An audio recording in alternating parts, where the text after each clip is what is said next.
Thorns and Joys. This is a real skills workshop for those of us that are trying to craft and co create a thriving life. This aspect of life has its thorns and there are joys there too. Am I able or have the skill to embrace both? I'm Rick from Thriving Now. I'm here with Kathy Bartuli from Thriving Now and the Intimacy Dojo. And this has been one of those things that we've focused on since the beginning, right? With tapping, the EFT tapping, which we use. It's Even from often pointing to, even though I have this thorn, I want to feel something in addition. I want to move in that direction, not in denial of this thing, but in the skillful moving of our attention, our focus, our inclusion of other things that are happening as well. What's your thought on that? yeah, I think EFT is a perfect example of that. And I know that many of us also have brought up our culture, our media, our hopes and dreams are often that things will finally be perfect someday. They're gonna, the Cinderella lived happily ever after. If I just work hard enough, I'll feel loved enough, and everything will be good. There's kind of that constantly swimming upstream, hoping that we can get somewhere. And life is really like as I get more life experience, I'm just like, oh, that's just not how life is. Um, and I think that I've missed out on a lot of joy in my life because I was waiting for things to be perfect. I was like, how can I enjoy myself right now when this isn't okay in my world? And, if I can just get to that place where I'm okay, then I can enjoy it. And there's a lot of driving in that. And I often will end up depleted because I'm pushing for something that isn't there, as opposed to like, oh, things are not perfect and things are still lovely at the same time in some places of my world. And can I let in that nurturing, that fulfillment, that the joy that's in there, even if there are plenty of thorns in my world? Hmm. I want to acknowledge that wherever we are in our journey, there are times I I got a lot of unsubscribes, weirdly, not weirdly, from this topic. Oh, really? Just saying, yeah. Um, there there are times as I look at my journey where I was so narrowly focused on my complaints and pains and disease and dis-ease that this idea of joys was like, you've got to be kidding. And I get it. And I've learned to be okay with the little bit of a thorn of, hey, Kathy and I are doing stuff together with our community based upon what we feel, what's alive for us, and what's alive in the world, and particularly within the community that we're connected to. And there are those, and I am so grateful to see so many familiar faces and some new ones as well here with us that are ready to be real, to say, yeah, I've lived long enough to recognize that there's actually no, there might be a moment of my life, that 30 seconds, that that day where it was really pretty rosy. And if I filter out all the joys, I can definitely see that there's a pattern of contrast, things that are like rose, thorns, you know. um, I'm fortunate to be a parent, and not a day has gone by of me being a dad, much less a partner, where there aren't thorns and joys. I really, if there have been days where I haven't assimilated it, I haven't taken it in. My capacity to do more than cope was so limited that if you ask me at the end of the day, well, what did you notice that gave you a little smile, a little joy? I'd be like, I just want to go to bed. Um, and now in retrospect, one of the things that this work does is we actually get to harvest some things. I feel from I have two adult children and two um, not adult yet Yeah. children. And what I'm noticing is that as I do this work around the thorn of like disagreeableness and picky eatingness and grumpiness and stomp my feet and ness, um, as I do the work of saying, yeah, that's not my preference, that's a thorn, ouch, okay, I'm going to cope with that. There's also uh, concurrently at the same time an intimate relationship that is evolving where there is a profound love and desire to meet in a yes, yes way, Mhm. even when we can't, even when we don't, even when, um, you know, one of us doesn't have the capacity to do that. So that and is an aspect of thriving. And if even if this workshop is not for somebody that really their life is, um, I remember taking my horse out and we were exploring, and I can still feel how good it felt. You know, we were just having such a good time. And I was like, "Ooh, let's go there." And we went down and we ended up in surrounded by the name is escaping me, but they're thorns about 2.5 inches. My horse cannot move forward. But if he backs up, I'm going right into the other thorns that somehow are surrounding me. In that moment, um, survival for both of us were really all that I was praying for. And if, you know, that would not be if this workshop was on a podcast in my ear, it would not be the time. It would be seriously annoying. So I want to acknowledge that somewhere along that spectrum, we all can be at a given moment, a given hour, a given day. Um, and this skill of saying, and yes, thorn, and what? Um, it's it's one that any energy that you put toward it starts filling out the picture, starts filling out your energy field with more of what you want to notice, are noticing, and are is around you. Because it's not we're very rarely find ourselves surrounded by 2.5 inch thorns. Well, just to reiterate something you said in there was, if we are in a crisis situation, if we're in fight, flight, freeze, we do not have much capacity to notice anything good. It just is how our survival brain is looking to survive.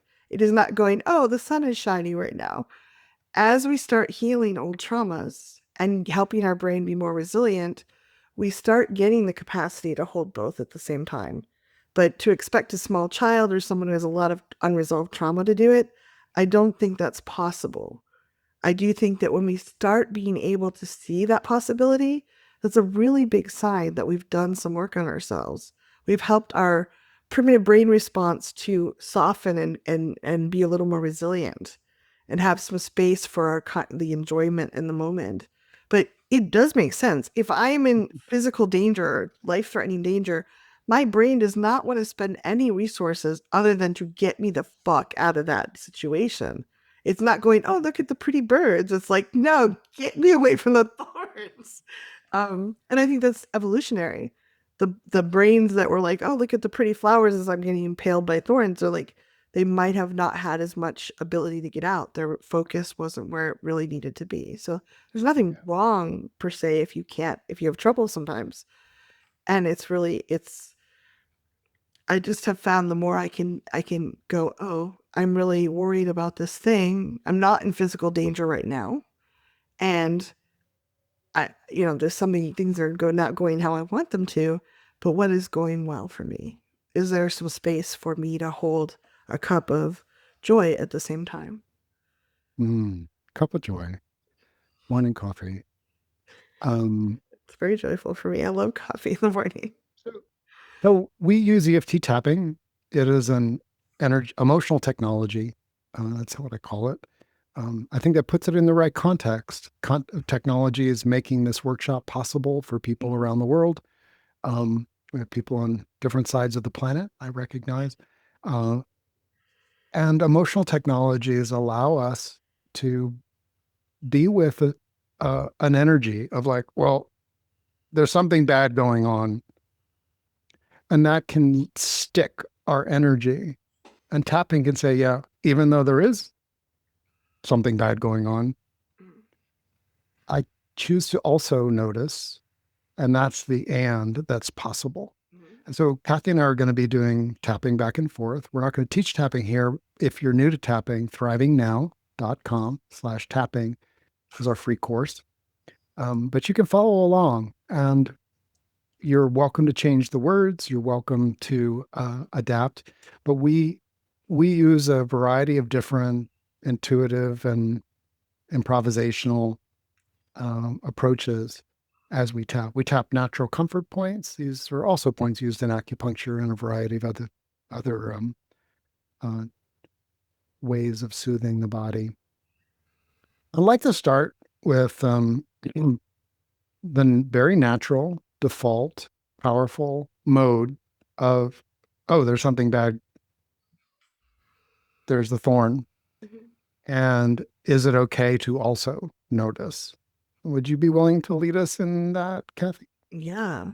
I invite people to let yourself come back to your body here and now. That we're in a circle, an energetic circle, even if we're all around the world, we're all here with a common interest. So if you have Facebook open or whatever, let the Facebook cats go off and do their thing. They'll still be there later. Invite you to bring your attention here and just notice your feet on the floor, your butt in the chair. Let yourself be here and now. Part of what we're doing is looking at reality as it is, not as black or white, or we're just looking at it. What is in front of us, and being in our body really helps us with that. It helps if we're in the future or in the past or distracted, we're really not with reality. We don't have quite as much leverage or power. So if you can, just take a nice deep breath in and just notice the breath as it comes in. Is this happening right now? In this moment. And when we can be with this moment right now, we I think that tapping everything we do is much more powerful. So I invite you, if you notice you're start getting distracted in a little while, just come back to the breath and coming back here, because I do think you'll have more of an impact with your time and the energy we're focusing. So another nice deep breath. If that feels good to you, karate chop. Even though I'm really noticing the negative things happening right now, Even though I'm really noticing the negative things that are happening right now. and man, there seems like there's a lot of them. And man, there seems like there's a lot of them. My primitive brain is really activated. My primitive brain is really activated. It's noticing all the problems. It's noticing all the problems. And I really appreciate that it's focusing on the issues I need to face. And I really appreciate that it's focusing me on the issues I need to face. Top of that, thanks so much, primitive brain. Thanks so much, primitive brain. Eyebrow, I'm so glad you're trying to protect me. I'm so glad you're trying to protect me. Side of the eye, and you have such a big list of things to protect me from. And you have such a, oh, you have such a big list of things to protect me from. Under the eye. Some of those are not anything we can do about. Some of those are not anything we can do anything about right now. Under the nose, Ever. yeah, we can be aware, We are aware. Chin, but we don't have to dwell on them. Ooh, we don't have to dwell on them. Collarbone, what if we gave them the appropriate amount of attention? What if we gave them the appropriate amount of attention? Under the arm, we don't have to go into the deep well of trauma. We do not have to go in the deep well of trauma, Top of the head, and it can be informed. and we can be informed. Eyebrow, that might give a little more space for the good things that are happening too. I wanted to give space for the good things that are happening too. Side of the eye, sometimes it's really hard. And sometimes that's really hard. And then what if I can build this up like a muscle? What if I can build this up like a muscle? Under the nose, a small child can't do things really well with two different hands. A small child can't always do things well with two different hands. And they can't pat their tummy and rub their head. Oh, I don't know if I can pat my tummy and rub right here. Collarbone, but with some gentle practice, we might get better at it. With some gentle practice, we can get better at it. And I think that might be really good for my nervous system. I know that that would be really good for my nervous system. Top of the head, what if I can practice a little bit right now? What if I can practice a little bit right now? And just invite you to take a nice deep breath. Just notice your body.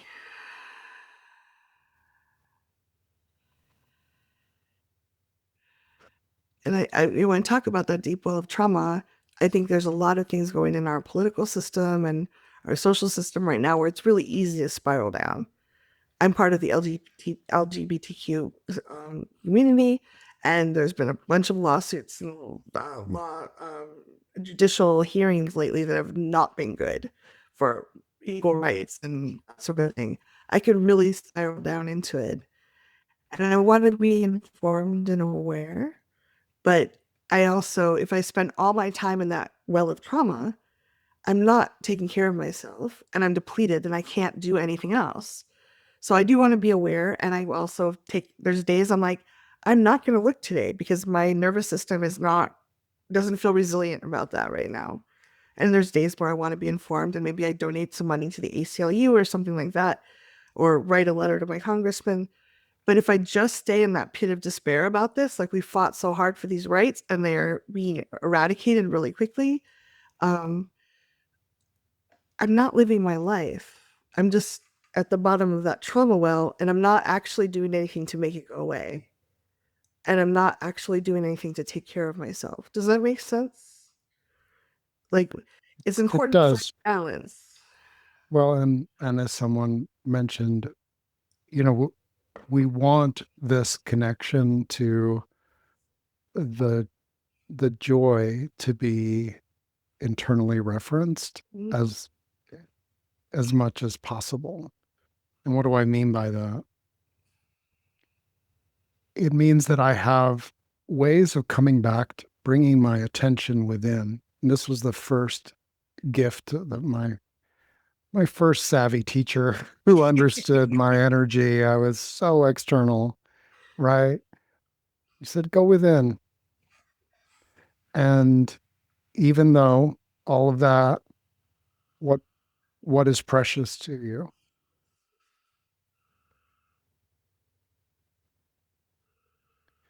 And like as I hear you, like I know you, that safety and inclusion and the freedom to be ourselves, regardless of where on the spectrum we fall in all the different ways, is really precious to you. I'm wanting to like, can I come back to the pleasure of that? And sometimes, it flows obviously. Like if my daughter is distressed, there's a quality of goodness, and I won't necessarily elevate it to joys, right? But there's a quality of goodness that um she has support. She lives in a wee space where there are beings that care about her well-being, Yeah. and I can extend that truth out to like the people that I know that are distressed about um changes that are impacting them, rules changes, and all these other things that, you know, they are at least a part of the we space that Kathy and I hold that say, we see you, we care about your well being too. Not the same as living in our living room, but you're sort of here right with us now. And that coming back, finding touch points that we can come back to easily. To me, that's part of the skill. It may not be woo, joy. It can be ah. And amidst all of this, I feel the care that I have for what? So that's part of the practice. Is there something that when you put your hand on your heart, if this feels good to you and like a practice that you can imagine yourself possibly doing, if you put your hand on your heart and bring your attention inside, there's a little savvy trick of like feeling the inside of your spine and your heart's in front of it and your lungs and your energy field. But by putting your hand over your heart, you are providing in the same way that, we put a hand on someone's back, um, or we hold someone. Um, we're creating a space. And when who and what is in that space?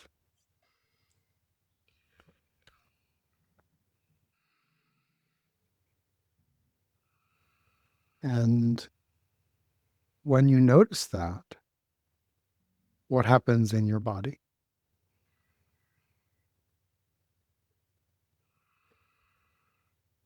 Sometimes the and is simultaneous. Like by doing this, I'm still aware of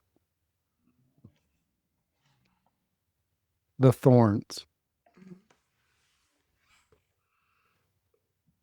and I find a softer place, a place where my chi is moving and feels alive. And and when we feel that inside of ourselves, that's part of the skill. Yeah, I'd like to just. Do you want to tap on that, or I had another a thought that I Go want? ahead. Okay. Um, I think that we're often blocked from that kind of dual, able to see both sides. So it could be I hang out with a lot of people that are law of attraction folks. And I do think with law of attraction, we need to start with reality. Where are we actually there? But a lot of people have gotten the idea law of attraction is I only see the good things, I won't see anything else, I only see the good things.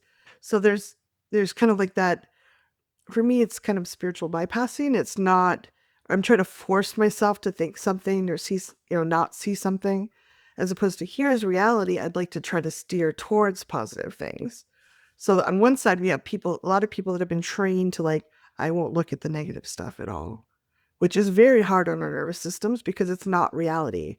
Our bodies they want the truth. They feel best in the truth, in what really is. But on the other side, a lot of us are brought up with parents that were probably low resourced. They didn't have the education, awareness, whatever. And people with low resources tend to be very binary. They tend to see either things good or bad. So if my mom is in a rough space and I try to point out anything good, she really reacts badly to that. She's like, "No, it's all awful. Leave me, like we can't even look at that." And so if you were brought up in a family where people had trouble in that reactive state that some of them get to, or they just didn't have the nuance that, we all would love to think we have all the time, but I think good days we have it and bad days we don't.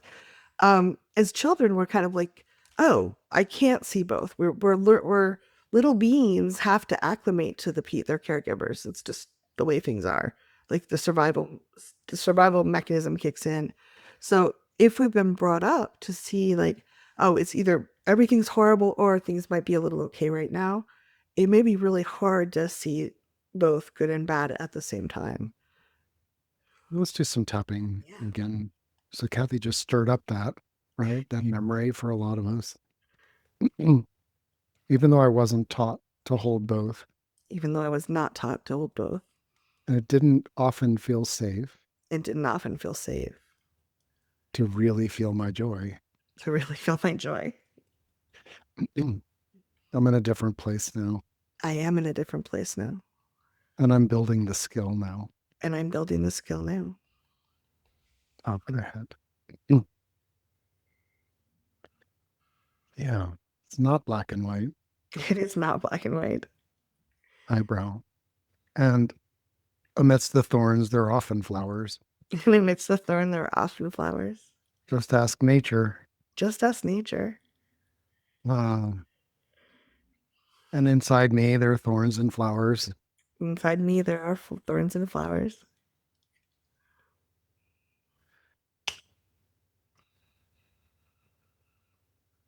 And I'm inviting my body to hold both I'm inviting my body to hold both. under the nose. I'm inviting my body to hold both. I'm inviting my body to hold both. Chin, to take little bits of joy. To take little bits of joy. Collarbone, notice what pleases me. And notice what pleases me. Under the arm, notice what stirs my heart. Notice what stirs my heart. Top of the head, notice what makes me giggle. Notice what makes me giggle. And let that be part of the picture too. And let that be part of the picture too. It's essential for my thriving. It's essential for my thriving. No, just when I'm tapping, I want to use a little bit of my chi to add this matters to me, to kind of open up the possibilities. Notice I touched on some different things. And you can look around in your world. Like, what is something that you run into on a daily basis? My morning coffee, pretty guaranteed. Like, of all the things that you can, like, it's morning time. Do you think Rick's going to have a coffee? Pretty Yes. Polly Market says 100%. No one will take the opposite bet. Um, Now, if I just woke up from a bad dream, that's a reality. My nervous system still might feel it. I tend to do some pretty deep processing in my sleep. Um, and sometimes that's what comes up. Empathetic people often are picking up things that all kinds of different energies. And if I tap while I'm making, if I just tap a couple times on my collarbone as I'm making my coffee and I slow down a bit, like smell the coffee, fill the water a little more mindfully, hear the gurgle, feel how much enjoyment I've gotten out of enjoyment, enjoy moment I've gotten from that coffee maker. It's 20 bucks. Um, and then just go through the first sip. I can even imagine taking a simultaneous sip with my spirit buddies, like, good morning, everybody. Um, and there's a quality of like, oh, yeah. I can even start then feeling people I'm connected to in earlier time zones that have already up and they're on their third cup and just loving life of in the coffee life world, at least, even as they struggle with some other thorns.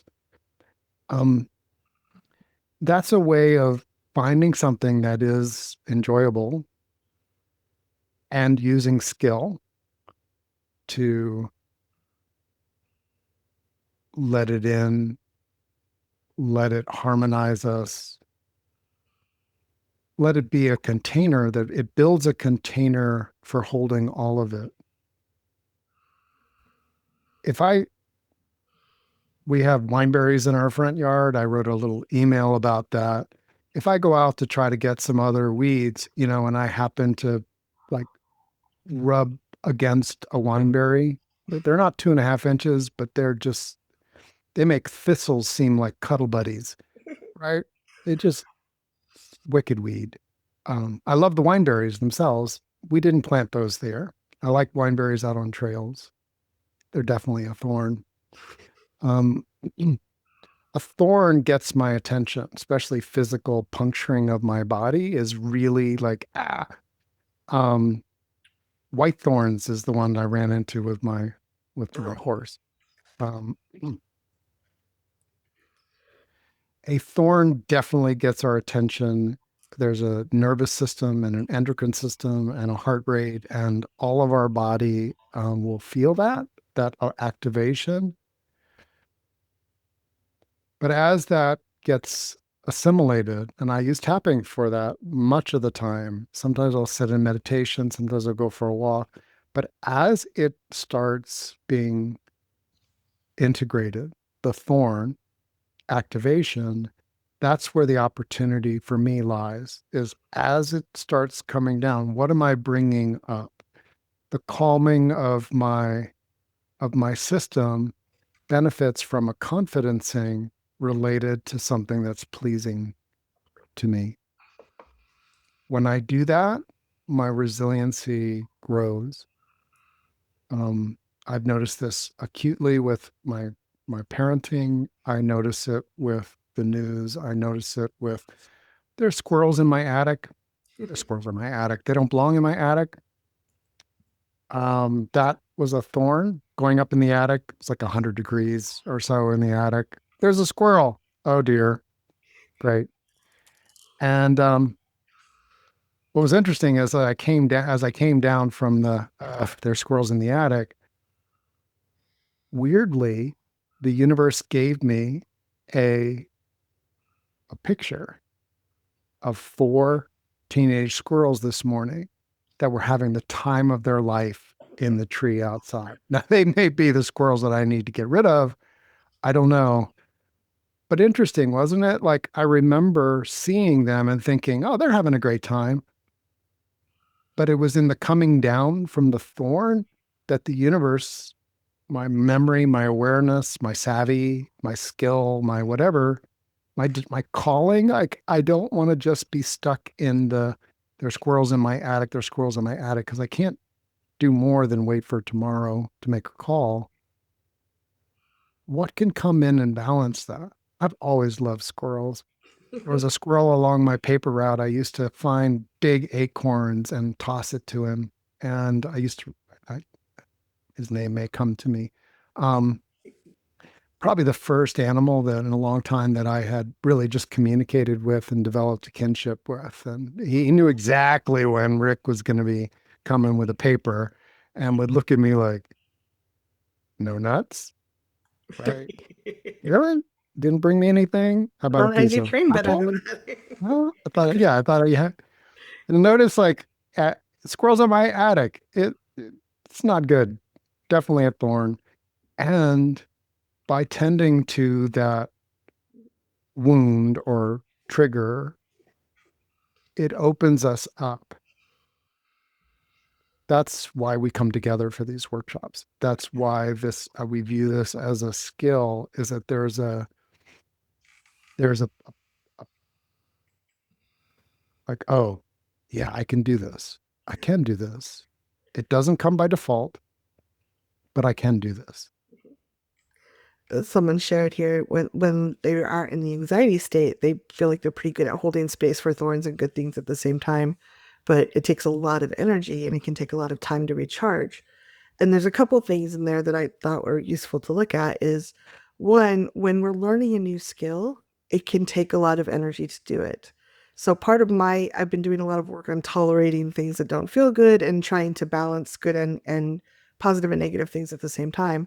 And when I first did it, like even a second felt like a tremendous amount of work. My nervous system just didn't have the neural pathways weren't really there. It was a lot of work. I need time to recharge. Um, and then all of a sudden I was doing 5 seconds and then a minute. I'm like, wow, that was a big jump. Like everybody does it a little differently, but often the initial effort seems very large. And our human brain almost always is like, oh, it's always going to be this hard. But it's not. Most things get easier the more we practice them. So I just kind of putting that out there that like building muscles, sometimes it's a lot of effort at first, but we can grow pretty quickly. However, if you're finding that it's draining you a lot and you're needing a lot of time to recharge consistently, you may have some limiting beliefs in there that it's not safe or you don't deserve to, or, and I'm curious if the person wants to share, like, if you kind of be quiet with it and you notice, like, as I'm holding that space for both things, I'm having some anxiety or some thoughts that are coming up, or sometimes we daydream, our brain will come up with like a a day fantasy of like, if I do this, I'm going to be in a car, like something bad will happen. That's your brain trying to communicate, your subconscious trying to communicate with you. Hey, this feels a little dangerous. I learned something. So if you notice that there's a constant drain, there might be some belief sabotaging you. And I'm glad to tap on that if you'd like to, if you notice that and let us know what that is. Um, Hmm.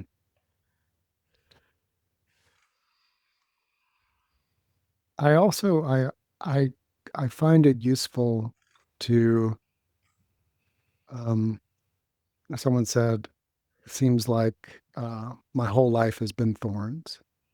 And sometimes that is legit yeah. true. Um if the desire, the asking is I want to live in joy with maybe occasional thorns, there's some useful questions like, well, if I was handling rose bushes, knowing that there are thorns, what would I do so I don't tear my hands up? Mm-hmm. Accepting that there are thorns there, what can I do? And a human example is they're a narcissist, and they're in my family, and I'm choosing not to like break off completely. So how do I? What kind of protection, energetically, psychologically, logistically? What's right distance, right depth? I do not run around naked in my front yard for a variety of reasons. The wineberries high on the list, like that would not feel good. Neighbors. Um, yeah, being arrested. Um, this is where we can look at like this feels like a thorn to me, is it? And that it's a tender question. It's one that if I imagine someone pointing at me and going, well, that's just not a big deal. I'm like, oh, For you're you. going to get my middle finger thorn. Um, the internal question of, okay, am I getting wounded here? And if I am getting wounded, what adaptation would be helpful for me? And that's the bigger question about emotional freedom and being able to recast a belief or reframe something so that it is uh, real, more truthful without the amplification. Um,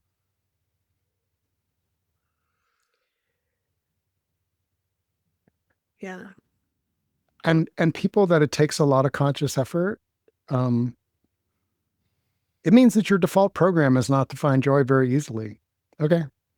A lot of us were brought up that way. Like we didn't have a lot of opportunities, or I think that there is a lot of families think of deserving. Do you deserve? Are you allowed to feel good? Is mom and dad both happy? Were you a good person today? Like there's a lot of gatekeeping on what we're allowed to enjoy or how happy we're supposed to be because some parents just had a hard time tolerating. Like if you're in a really happy mood and your mom or dad is struggling, often they just gonna turn like, "What are you doing? You're a bad kid. Like look at you." So we internalize these messages and we often are trained to dampen down the joys unless we're given permission by an authority figure. Part of growing up and being with reality is I don't need someone else to tell me it's okay for me to enjoy something. And that's a step that like it takes some growing up and some challenging those old beliefs to get there. It's not an easy step always. Right. And someone said, we are unpacking this. We're trying to unpack this. And this is part of the co-creation that we're doing here. Someone mentioned, I feel very considerate about other people and don't consider myself enough. When someone writes something like that, you're in a workshop and you write something like that, like when I write something like that, it's like, oh, okay, that's wisdom of myself coming forward. But that is a skill and attention issue. It may be locked in place by beliefs. It may be locked in place by, just the way that we've grown up with the people around us. But we can reframe that as I'm a very considerate person. And you know what? I've noticed if I also tend to myself, um, I have more consideration to offer. If I replenish myself before I run out of gas on the side of the road and have to push my car 3 miles to the nearest gas station, um, it works better. Like, in fact, if I fill up my gas tank before it's even a half full, half empty, um, I always feel like oh, you need to go there? I can get you there. I don't even have to stop. I don't even have to stop. I've got plenty. And this is for Kathy and I, the micro steps, the baby steps. What are micro joys that you might find in your world that you spend 17 seconds on? That's a number that Abraham Hicks came up with.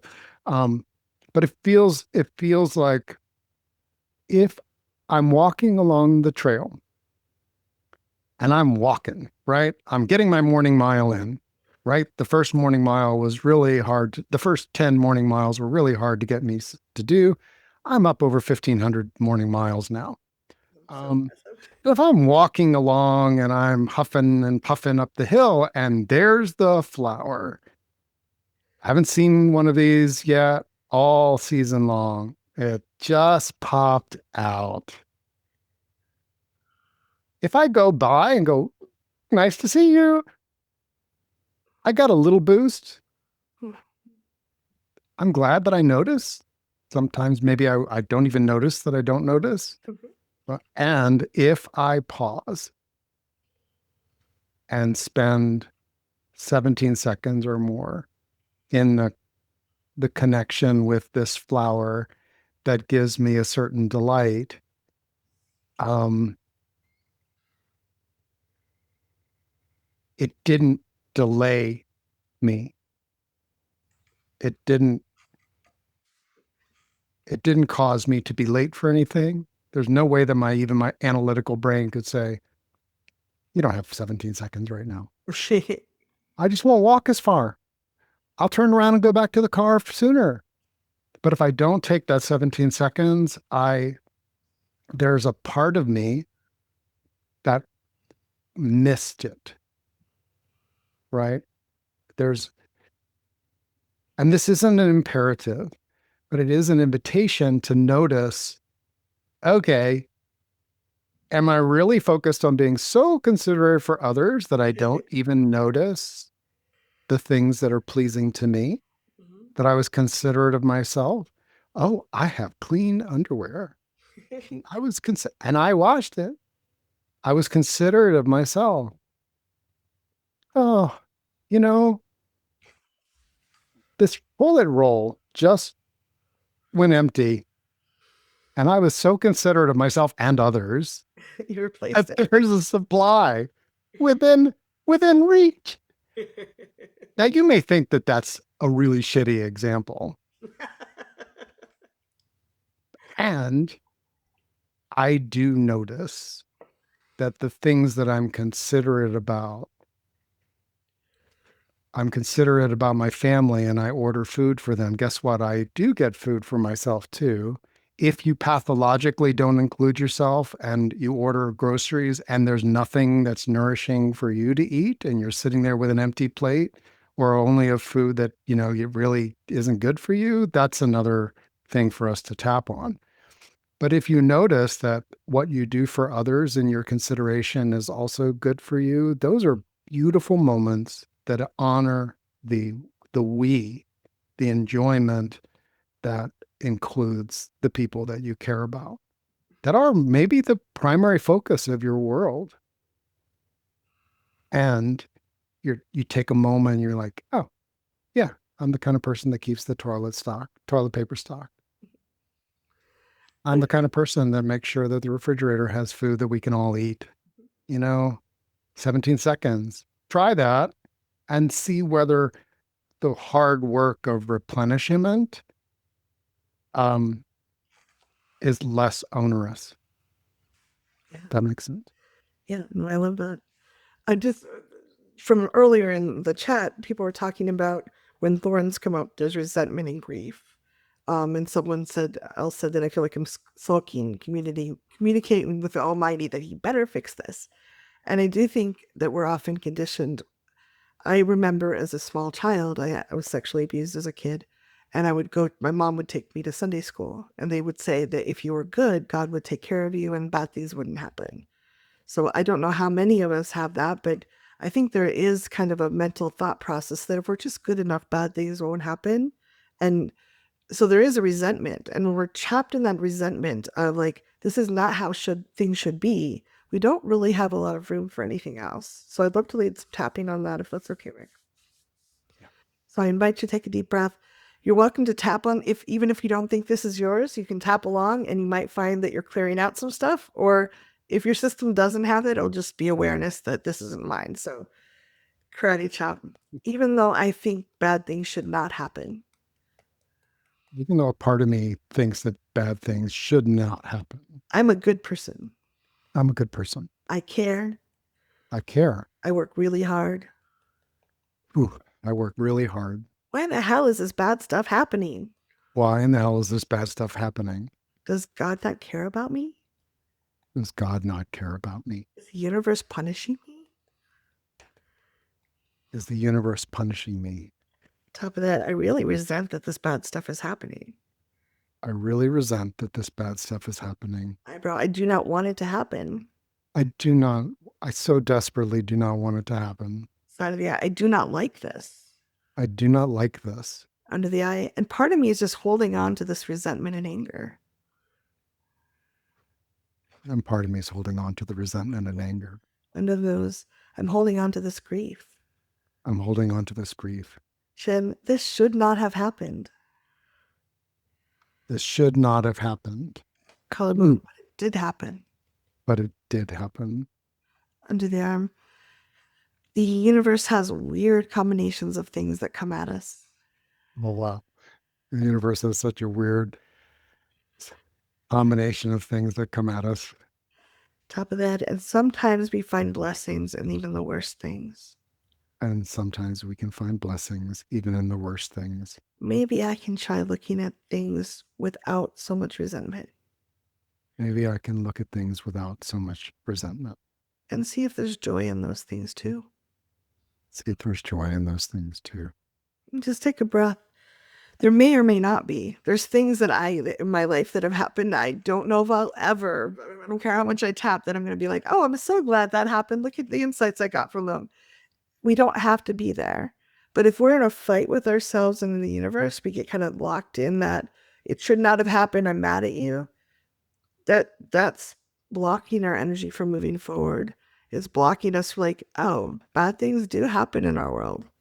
Like none of us are going to get through without some thorns. And if I can go, oh, there's thorns and I'm processing it, I can tap on it, I can be mad, I can have grief, I can have resentment, but let it flow and not be stuck, then I start growing as a human and I get more capacity to deal with things and I'm more resilient and more resourceful. But as long as I'm locked in that kind of like, this should not have happened, I'm angry or grief stricken and I'm not going to let it go, our energy can't flow and we don't get more resilient. We actually get really depleted. Yeah. We're going to take a break here in a moment. We break up the workshop to allow for some integration, some clarity to flow in. Restroom break.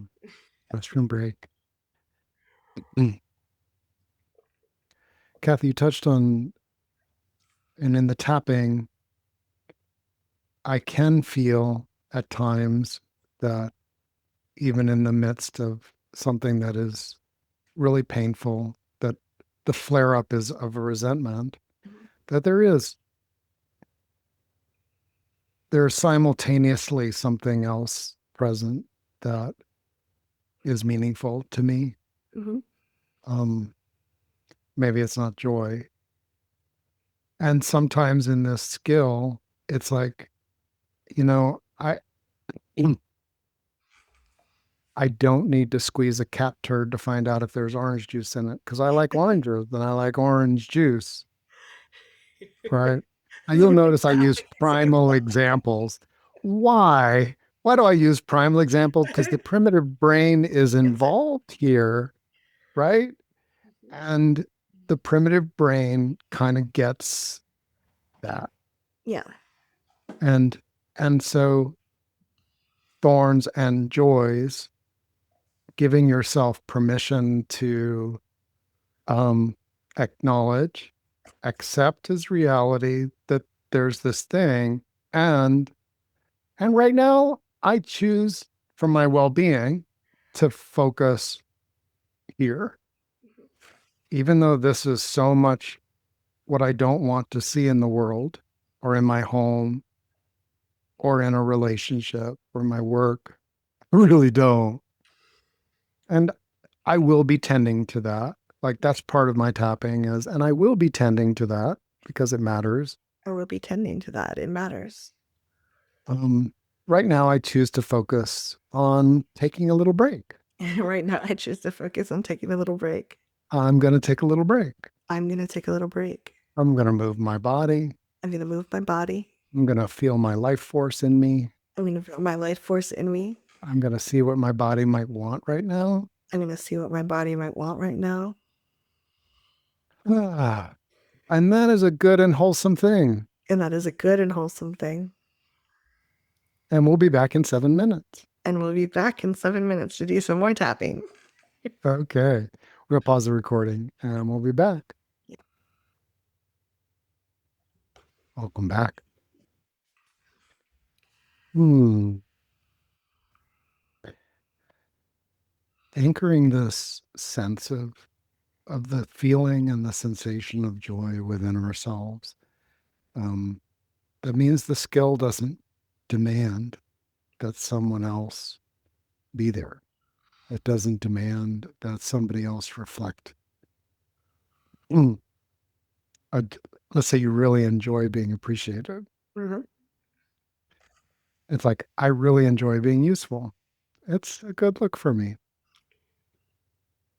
If I rely on other people to mirror that back always, then anytime that I'm really needing to hold a thorn and a joy, something that matters to me, something that's enjoyable, it means I have to turn to somebody else. And I am blessed. I've got people I ask, could you please tell me how I'm useful to you today? Right. And they won't usually completely blow me off. That's great. I love that. And like there's nobody else in the house right now. Except the squirrels. And except for the squirrels. And um it reminded me like what I was talking about with the toilet paper. Are there things that are you being useful to others may not be your one of your joys in life? Um, what is? It could be that, there are moments where art flows through me into pieces of paper that come together in something that is just an expression of where I was, what I was feeling, what I wanted to express. And look, there it is on my wall. I did that. I did that. I did that. I'm not even up to 17 seconds, right? Um, and that's not something I do, but even just like tuning to somebody that's on the call that I know does that type of thing, it's like I feel better. I had access to it.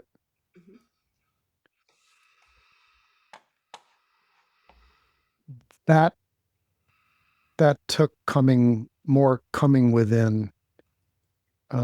In psychology terms, they talk about being internally referenced. That's a fancy name for I have access to my own internal guidance system, my own internal energy field. It's not, it doesn't exist only in relation to others and only in relationship to the thorns in my front yard and the poison ivy in my backyard and the squirrels in my attic and, what's on the news tonight, right? That my sense of myself in connection to what actually matters to me is internally anchored. It's internally strengthened. It is internally activated. I have some skill to activate it. Um, that took years for me. Tapping helped take me to the next level. I I'm I'm co-creating this with Kathy. This workshop was one I really wanted because um, this is where I am, you know, and I believe that those of us that are connected to this work, we're at the leading edge of the emotional work that a lot of people will be ready for in the years to come. Ready for maybe too strong. It'll be right there in front of their face, right? You got thorns, buddy. And what? And what else can you notice that reflects your character, your your artistry?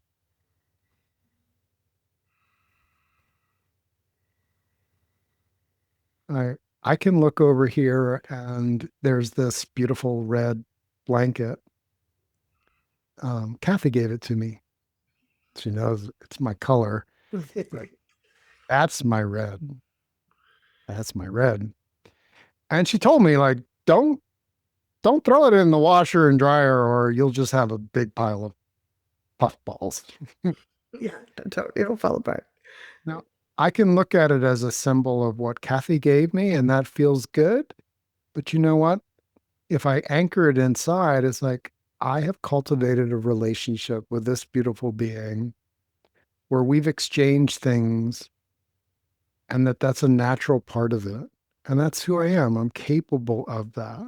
And I have a living example in my world of how I've shown up for almost 2 decades. And sometimes that shows up in tangible ways, and sometimes it shows up in the energy that I can feel. One is kind of like, oh, Kathy, and the energy that comes to me. And the other is a reflection of, oh, I am that guy. Yeah, we And co-created the relationship. We both were part of it. like, and that can be like, yeah, mm, completing a circuit inside of recognition and appreciation. Um, Yeah, appreciation is a great solvent for a lot of things that get in the way. I love what someone shared, and I love to do a little tapping on it if that lines up with you. Um, Someone shared that they get locked into positions and nobody ever listened to them, so they're just going to make sure that they're not backing down. I'm going to hold on to this, and that it's often this person shared that feels like an inner child. Our younger parts of ourselves, we all have different parts of ourselves that are more or less healed, and sometimes those, like if I give in on this, if I look at the good, then I'm kind of saying it was okay what happened. And for some of us, there was injustice and there were things that weren't fair and weren't right. And there can be the feeling like if I start noticing anything good, that's somehow condoning what happened or saying that, I don't know, that it was okay somehow. And I think that there can be a lot of resistance. I often feel that too. And I just love to lead some tapping on that. So I invite you to take a deep breath, take care of yourself. Just notice what feels right. You can change the words, modify them, karate chop. Even though I have this all or nothing thinking, Even though I have this all or nothing thinking, I cannot give in. I can't give in. It was not just or right what happened to me, It wasn't just or right what happened to me, and I will not forgive or forget. and I will not forgive or forget.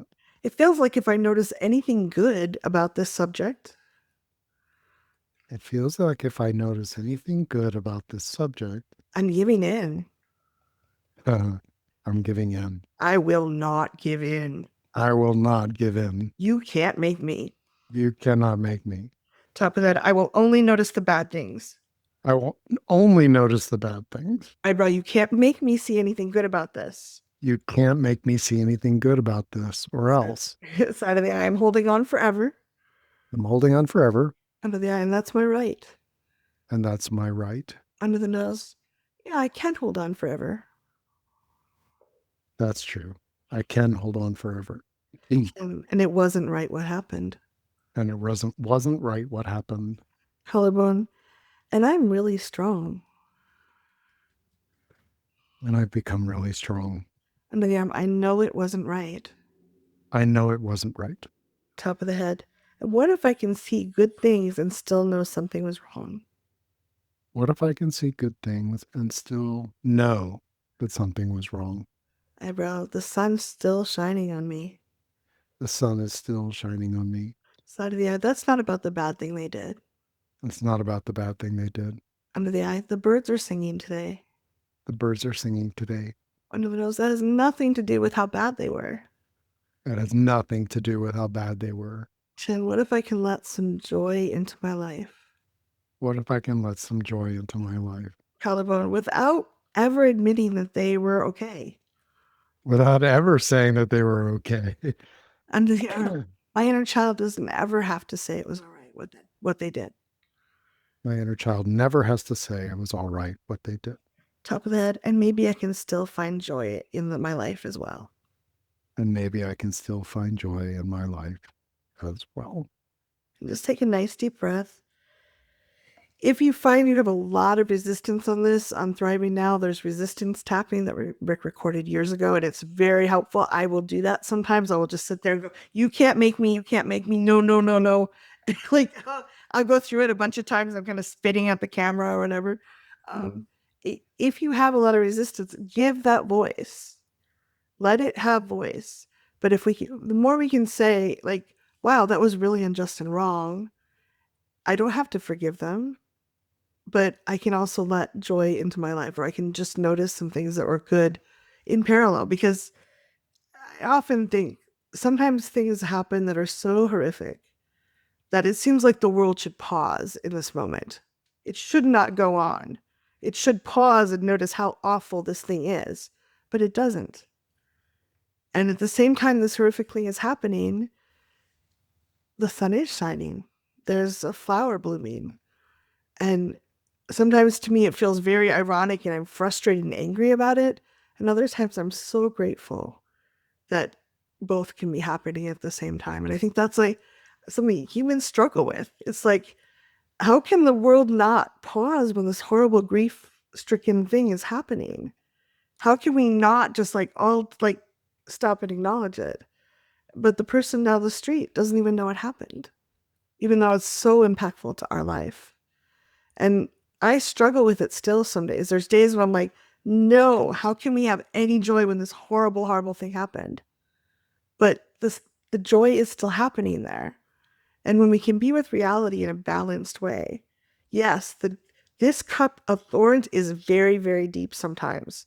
It feels like no, stop, I want to get off, or like make this not happen. When we have the capacity to, and we stretch ourselves so that we can, yes, this cup of thorns is very, very deep. We also get a very deep cup of joy. I do think that there's people I notice that kind of skim across the surface of life and they're not really, I don't know. There's nothing wrong. Everybody gets different experiences. I like to think we have many lifetimes to have different experiences. And maybe next lifetime I'll want an easy one. But I do think that the pain we experience often helps us have deeper cups if we can process and heal through them.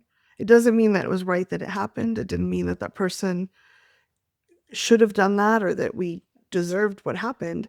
But when we process through, I think just the process of living grinds the cups deeper. So we have more room to like, this morning I was sitting in my hot tub and I'd read some of the news and I was just like, oh my God, what's happening? But I went out to my hot tub and I just felt the breeze on my skin and the birds were singing and the sunshine was there. And I had space to give myself that moment of just being with what is right now, and I felt much more nourished. And I came in and wrote a letter to my congressman and like, please, take look at this. This is important. Um, and sometimes our brain does not want to see both things could happen at once. It's like, this is so bad. How can we possibly have joy? But the universe is kind of like that. It lets us have both at the same time if we allow ourselves to open up to that. I don't know if that's useful, but it's something I've been thinking about a lot. Like I said, that feels like these are things that are alive. You know, situations are change quickly for people, and sometimes it's deeply personal. Mhm. Yeah, everything's going along fine, and then all of a sudden there's a health crisis, or maybe it's not even yourself, but it's a situation, or you're doing great at work, you love your work, you showed up every day, and then they shut down your division because all the reasons, right? Significant thorn. One of the things that has helped me with that is mm, someone mentioned inner child. If to me, there's a sense of pleasure is not the right word, but there's a sense of recognition of myself becoming the man that I needed when I was a child. And for each of us, if we're in the process of becoming the human that we needed as a child, we're also in the process today of becoming the human that we'll need in the future too. Mm-hmm. And that is comforting to me. And so I'll do like I've become stronger. I have become stronger. Eyebrow. I'm collecting wisdom So I'm collecting wisdom. out of the eye. I'm practicing skills that matter I'm practicing skills that matter. under the eye. And I'm accepting my imperfection I'm accepting my imperfections. under the nose. I'm learning to accept the uncertainties I'm learning to accept the uncertainties and the stuff that really is not the way I want it. and the things that are really not the way I want them. I'm building resilience for my future self I'm building resilience for my future self, under the arm, just like the me 10 years ago did, just like me 10 years ago did, top of the head, and 20 years ago. and 20 years ago. Eyebrow, I so appreciate all the strength I've built already I so appreciate all the strength I've built already, under the eye. And I'm continuing that and I am continuing that. under the eye. It matters to me. It matters to me. It matters to me to be wise and emotionally savvy. It matters to me to be wise and emotionally savvy. And my future self will thank me for what I'm doing. My future self will thank me for what I'm doing. And I'll integrate what is good for me I'll integrate what is good for me and let the rest pass by. and let the rest pass by. I appreciate who I've already become, I appreciate who I've already become. top of the head. And it's okay for me to savor that each day It is okay for me to savor that each day and make that part of my practice. and make that part of my practice.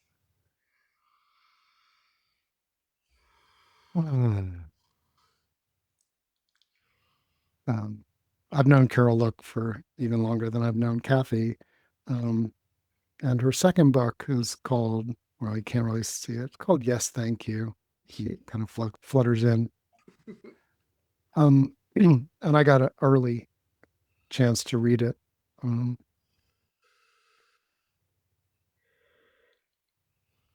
I've avoided a gratitude practice, even though she's taught it. And like, I feel like I was using gratitude, like savoring and, grateful for my life. So it wasn't that I was ungrateful, not that binary, grateful, ungrateful. But there was something about the way that Carol talked about it that I recognized that at the end of my day, particularly at the end of my day when, the energy of the day as the sun goes down and the family goes off to bed and I'm getting ready, that there was a gap there. Mhm. And so now for the last 91 days, um, and it was really hard at first, I allowed myself to spend time feeling for what I wanted to remember. Mhm. Remember, I started, I said, sometimes I wake up with pretty intense nightmares. That is reduced dramatically in the last 90 days. It's palpable. I know that because I sit down and I think of moments, just moments, standing there in the very hot attic. I'm there with my boy, and we look at each other and go, "That's a squirrel." you know, it was like, "That's not good." And just that moment is one that's worthy for me to remember. And even the squirrel teenagers playing, and um, this moment with you all, this time. Um, and I don't put myself under pressure. One of those days is like, this fucking day is over.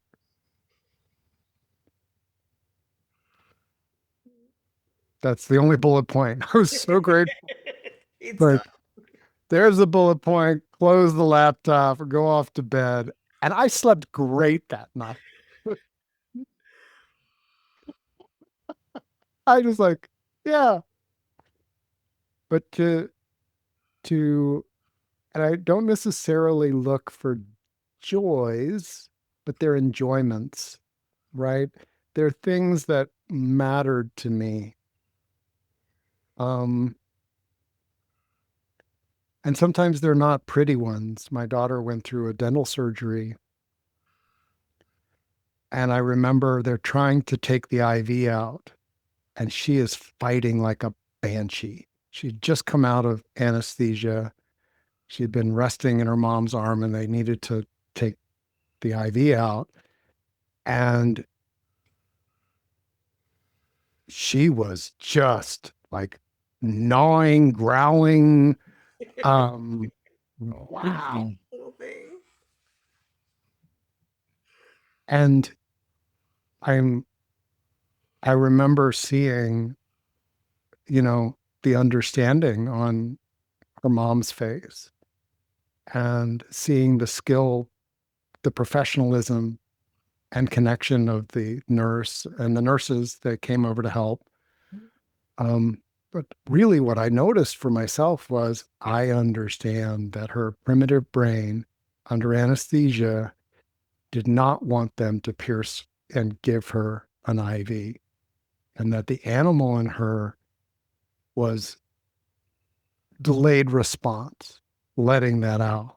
And in all of my work with trauma, I understood in that moment and I could sit and hold space rather than just be distraught that she's acting this way Mhm. or embarrassed or ashamed. I don't know. There's all kinds of stories that I could touch on that a dad could feel in that moment. Be dominant, to a child who's, just right in her primitive brain. And that made my list of that an enjoyment? Uh, Really satisfying in a way. yeah, it was real, it was rich. And, she was okay. She could if she could fight like that. And I'm actually glad to have a daughter that can fight like that, that as and hasn't had that suppressed out of her Yeah. at So 40. many parents raised by teaching kids collapse, submit, fawn, and then the trauma bubbles happen, and then the inner child is trapped in time. Someone was sharing like it's how can I appreciate a flower when I feel like I'm in this bubble of this horrible thing. And I love that you've raised a daughter that is just she's spunky. She's not collapse submit. She's like, no, I will do this is wrong. I will fight you. And I love that. I wonder how many of us would be very different if we hadn't had to unlearn those patterns and fight to get our inner children to now. So like in the present reality. Because they talk a lot about this, about how the trauma bubbles are in our subconscious and they're acting as if it's real. Like it feels like it's happening currently, but they're stuck in the past. Someone said, how can I enjoy the flowers now when part of me is still stuck in that? And just tapping at I'm really mad at you. I won't forgive this. I refuse. Giving space for that is really powerful, so that we can get to a space where we can be like this 4-year old who nailed her dad in the head with a diaper from across the room. Yeah, she came home, she took off her diaper, and she's like 15 feet away, wraps it up in a ball and throws it and whacks me right in the forehead. Like, oh, what an arm. Just out of surgery, you know?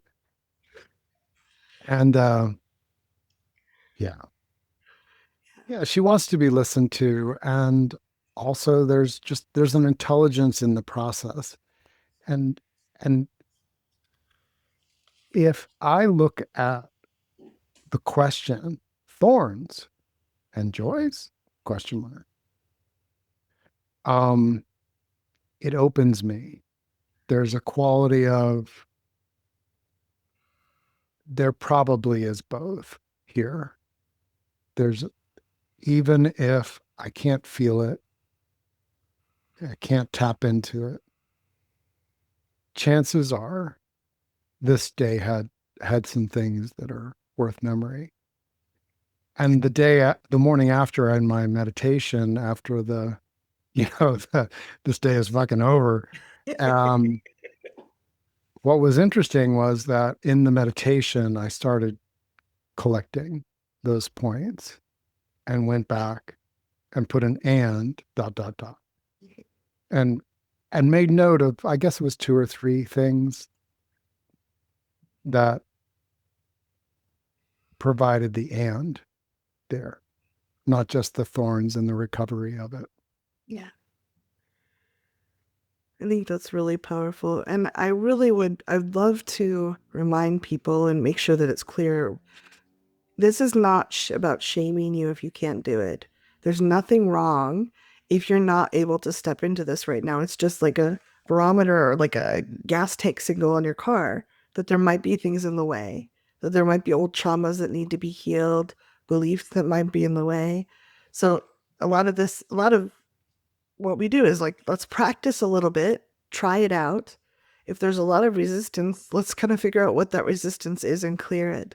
But the idea isn't for you to beat yourself up if you're not able to go, oh, this day it really sucks. And a lion is gnawing on my leg and it really hurts, but I'm going to try to appreciate the flowers. Like, it's not how it works. It's just an invitation to and Rick and I often bring up things that we want to expand on and strengthen for ourselves too. It's like, how can we be a little more open to that? How can we practice that a little bit in the times where it's appropriate and give ourselves the space to have both? And again, if a tiger's gnawing on your leg, you're probably not going to be able to do that. Maybe some advanced Buddhist practitioner can, but I'm not there. Um, so if you can, like, I think people that come to our calls tend to be very um, driven in terms of healing and wanting to be very, like we want to get there. And it's okay to not be there yet, to give yourself some space to go, I'm not going to forgive them. I'm not going to be joyful about this for right now. But maybe get curious about why you're holding on to that and give yourself some space to express. Like someone said about Adira just wanting to be heard, parts of you, those inner children, they just want to be heard. And then once they're heard and have some space to breathe and heal, they might be willing to hang out and enjoy the flowers. Mhm. Hmm. Thank you all. Our inbox is open. Support at thrivingal.com. Comes to both Kathy and myself. We're looking at future topics. So for those of you that are regular engagers here, helping co-create and holding space, if there are things that are really alive for you that feel like some skillful practice and engagement would be useful, we'd love to hear those. Um, and yeah, I'm I'm excited to see where this goes. Thank you for helping me be in this work, in this depth. As you said, Kathy, there's a, I'm profoundly grateful I have such exquisitely sensitive, empathetic sensors. And for me, this workshop is part of the skill of being that kind of person, being aware at such depth of so much, whether they're thorns or just awarenesses that we're holding as a hope and an intention that people will be healed and suffering be released and that the world be more thriving for all of us and safe and respectful and free. Um, while actually living a non-tormented life, if our life has Love the concept. squirrels in the attic, but they're not attacking me. There's something to tend to. Um, we tend to our health, we tend to our relationships, we tend to things that matter to us. Um,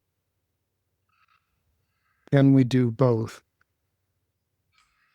I can't divorce myself, separate myself from all that I'm aware of, but I can learn to find the sweeter place.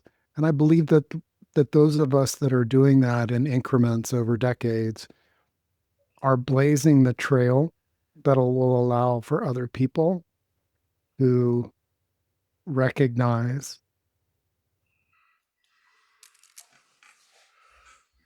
something that's painful and can feel our energetic pathway toward yes, we can tend to that and go deep in that. A lot of our work is around that.